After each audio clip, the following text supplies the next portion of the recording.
Ma'am, deliver po tubig. Dali, pasok mo dito. Ma'am. Renz? Oh. Eden. Nagde-deliver ka na lang?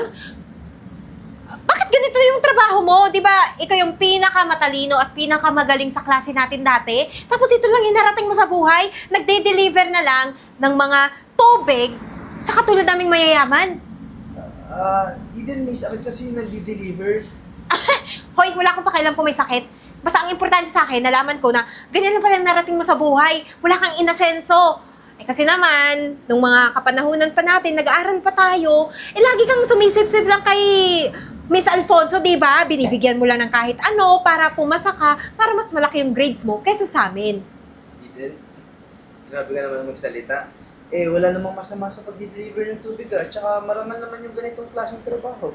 Alam mo, kahit sabihin mong marangal, hindi pa rin sapat yung kinikita mo dyan para ipalamon mo sa pamilya mo. Kasi, senti mo lang naman yung kinikita mo, di ba? Kaya kung ako sa'yo, ha?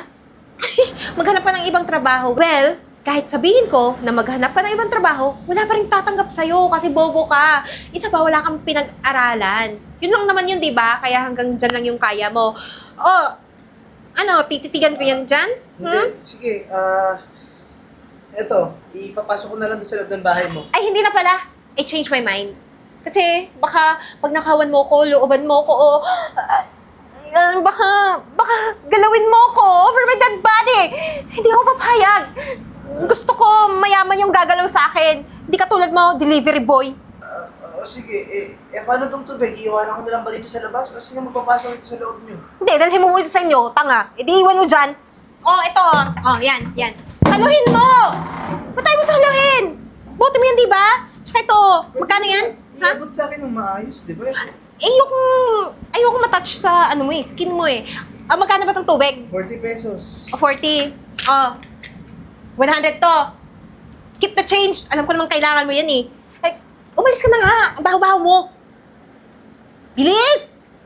Ano man eh?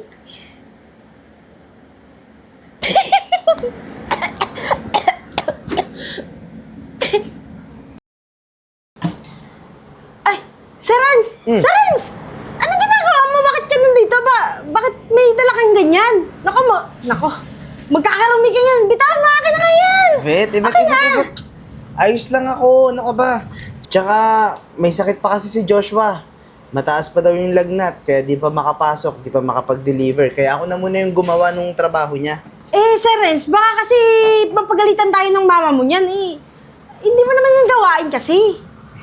Yvette, wala naman problema sa akin. Masaya ako makatulong. Tsaka, para din naman to sa business namin. Ikaw, tapos na ba ng mga dineliver mo? Ay, opo, kakatapos ko lang po eh. Actually, kakain na rin po ako ngayon. Ihahatid ko lang to doon sa refilling natin. Tamang-tama naman pala yung dating natin, nagkasabay pa tayo. Tamang-tama, kakapagas ko lang din ng sasakyan ko. Sumabay ka na sa akin. Huwag na muna tayo kay Aling Bebang. Lagi ka na kumakain dun eh. Okay Libre na po kita yun dun sa steakhouse. Kain ng tayo steak. Ay, nako, Sir Renz, okay lang, huwag na. Halika na. Sumama ka na. Sige na po. Hoy, Arian. Alam mo ba, yun si Renz? Si Renz! Oo, kilala ko si Renz. Bakit? Ay. Ano tanong kay Renz? Kasi nakita ko siya kahapon, nagtatrabaho pala siya sa company natin, siguro sa isang branch ng refilling station natin. Kaklase ko yun nung high school. Valedictorian yun. O, tapos? Ayun, natatawa lang ako sa sitwasyon niya ngayon kasi talino-talino, pero ang totoo naman, hindi naman siya matalino. Sumisip-sip lang yun sa mga professor namin, sa mga teachers namin. Kaya, ayun ang napala niya. Yan yung karma niya. Nawalan siya siguro alam mo na, ewan ko, paano niya ginamit yung katalunuhan. Basta, dugyot na siya ngayon. Yun lang, yun. Grabe ka naman magsalita, Eden. Hindi naman yun ganon. Grabe ka naman sa mga dugyot. Ito naman, kala mo naman kilala yung tao, hoy. Kung hindi mo manatanong, kilala ko yan. Alam ko kung saan yung nakatira. Kilala ko din yan si Renz. Ano kilala? Excuse me, wala kang kilala, no? Arian. Oh, babe. Babe, Huh? tara na. Ano, babe? Wait. Kaya naman pala, Arian, pinagtatanggol mo. Jowa mo pala itong ano na to, dugyot na to, ha? Alam mo, grabe ka makapang-judge ng tao. Pre, sasabihin mo, dugyot, yung linis-linis, ang gwapo-gwapo ng boyfriend ko. San banda? Hoy, kahit anong bihis niyan, kahit ano pang forma niyan, wala yan, dugyot pa rin ang totoong buhay niya. Ano, saan kayo pupunta? Magdi-date kayo sa restaurant? Malamang doon lang sa kwek-kwekan, doon lang sa mga street foods ang afford mo, di ba? Na ipakain dito kay Arian. Kaya ikaw, huwag ka nang magtangkang pakasalan to kasi wala kang mabubuhay sa pamilya niyo. Ako lang naawa sa'yo, Arian, kaya hiwalayan mo yan. Alam mo, Eden, ang sakit mo magsalita no? Hoy, Parang hindi ka tao Parang hindi ka dumaan sa hirap. ako duman sa hirap? Hoy, mahiya ka naman sa sarili mo. Isa pa, nagiging concern lang ako sa'yo kung ano magiging future mo sa lalaking yan. Delivery boy nga lang ng mga tubig. Ano ba? Ano, baka in the future, kasama ka na rin, nagpapasa ng mga mineral water. Bahala ka. Ayaw mo makinig sa akin. Bakit? Yung pagdi-deliver ng tubig, marangal Buti nga nagdi-deliver siya, yung iba nga nagnanakaw, di ba? Wala namang pinagkaiba yun sa magnanakaw. Ganun pa rin yun. Kahit anong nakaw mo, konti pa rin yung makukuha mong pera. So, the same lang yun sa pagdi-deliver. Kaya ikaw, umalis ka dito. Hindi ka nababagay dito. Bakit ka ba nandito sa company namin? Hoy, office to, hindi to refilling station. Alam mo, Eden, ang dami mong sinasabi. Pero grabe ka rin mang tapak ng tao, no? Tinitignan mo talaga yung estado ng buhay. Basehan yung trabaho para hindi mo na irespeto. Tsaka, grabe ka manghusga. Hindi mo muna inaalam yung storya ng totoong kwento. Hoy, ako pa? Hindi ko alam. Ha? Hoy, mula ulo hanggang kalingkingan mo, kilalang kilala kita. Kaya huwag ka na magmaang-maangan. Tsaka ikaw sasagot-sagot ka pa talaga sa akin? Magrarason ka pa talaga sa akin? Wala ka namang karapatan. Alam mo kung sino may karapatan dito? Ako. Kaya, yan ang babagi sa'yo. Eden? Ano ibig sabihin nito? Ma'am! Kasi po, tinuturuan ko ng leksyon tong lalaking to Kasi kung ano nang pinagsasabi sa akin, di ba, waterboy lang natin to. I mean, nagdi-deliver lang yan ng mga tubig doon sa ibang branch natin, di ba? Kaya, ayan, ewan ko anong ginagawa dito. Jowa pala nitong ano ko. Eden, hindi mo alam ang sinasabi mo. Ma'am, anong hindi ko alam? Alam ko yung ginagawa ko, kaya nga tinuturuan ko ng lesson Anong alam mo? Ang sinampal mo, anak ko?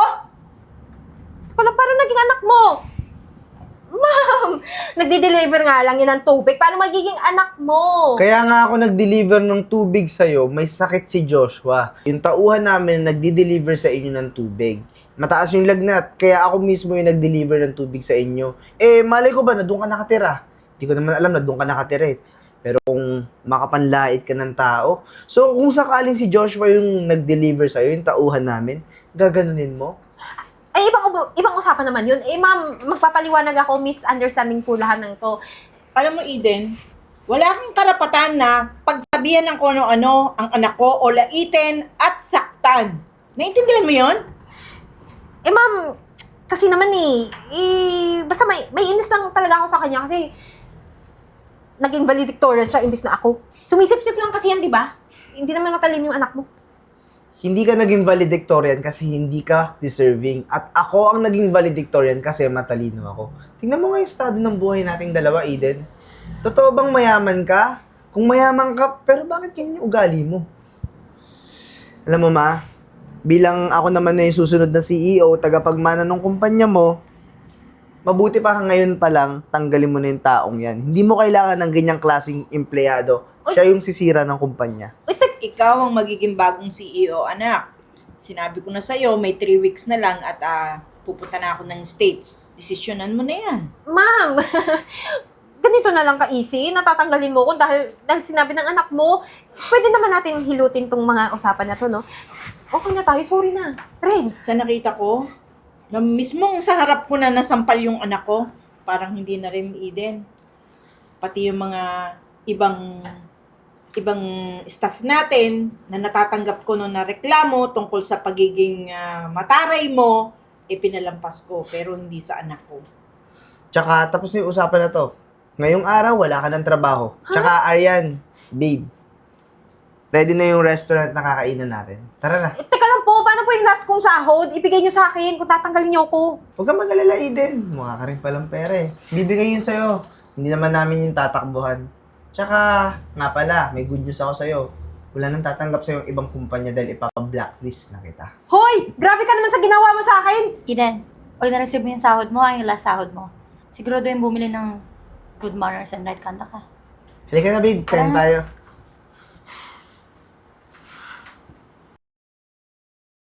Love, saan tayo magde-date? Ano bang cravings mo ngayon? Pwede man tayo mag-steak or kung Japanese restaurant, ano ba? Gusto ko ng ramen ngayon eh.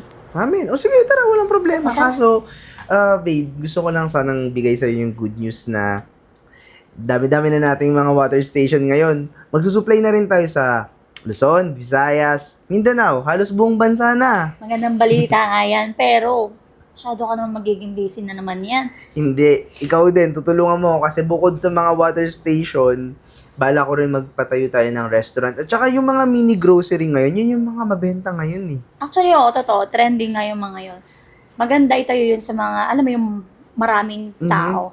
At saka bago ko i-launch yung mini grocery at saka yung iba pang business natin, magja-Japan muna tayo.